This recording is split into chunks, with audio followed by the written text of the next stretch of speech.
Where minds are free, democracies thrive. But when education is controlled,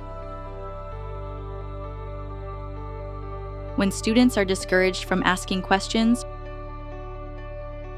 or confronting power, freedom starts to fade. In the US, censorship in education continues.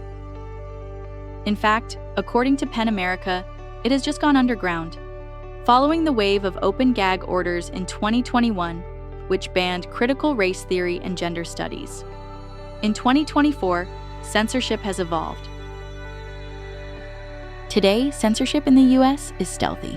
It wears the mask of diversity, balance, and neutrality.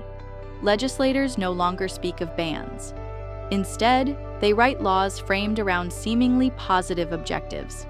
But the goal remains the same: silence dissent, control ideas, and shape the minds of the next generation to follow, not to question. Censorship in education isn't one size fits all. PEN America exposes its many forms. The first form is when censorship is in disguise. Controversial topics are erased without being named.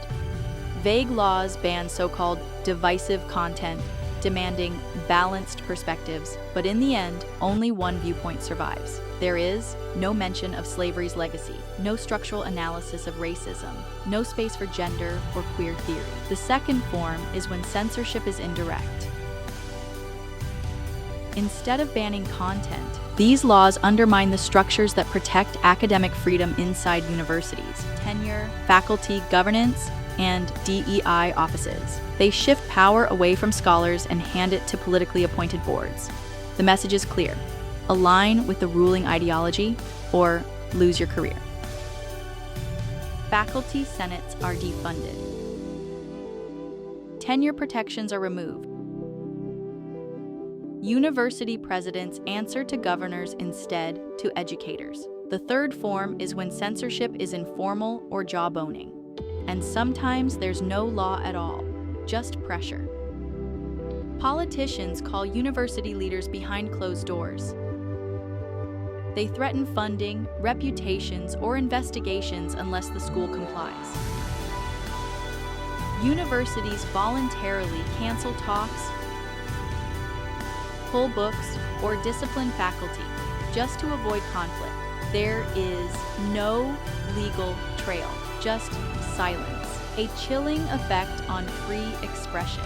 All types of censorships directly violate academic freedom in the US, and they are a clear example of how authoritarian governments limit student/professor critical thinking, undermining independent thought, and suppressing all forms of dissent.